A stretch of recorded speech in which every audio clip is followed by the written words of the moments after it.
Adanya aturan baru terkait seragam sekolah tingkat dasar dan menengah oleh Kementerian Pendidikan dan Kebudayaan Ristek. Dinas Pendidikan Musi Banyuasin akan segera menerapkan penggunaan seragam baru bulan November mendatang.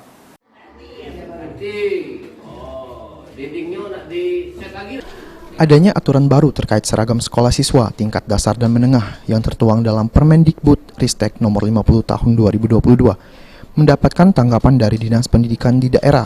Menurut Kepala Dinas Pendidikan dan Kebudayaan Musi Banyuasin, Iskandar Syarianto mengatakan, saat ini pihaknya tengah mengkaji aturan baru dari Kemendikbud Ristek tersebut.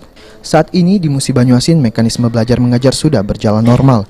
Sejumlah siswa sudah membeli seragam sekolah mengikuti aturan lama, sehingga pihaknya akan menerapkan peraturan tersebut secara bertahap agar tidak membebani orang tua siswa.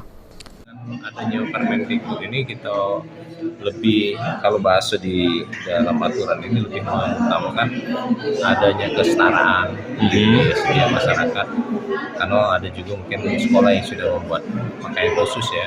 Kita berharap bahwa ini ada kesetaraan, kesamaan, dan juga merasa saling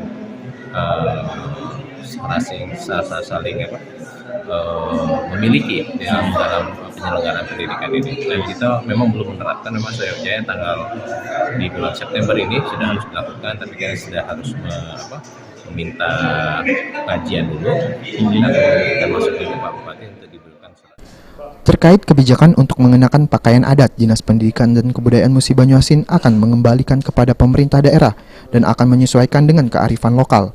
Ruzi Iskandar, PAL TV.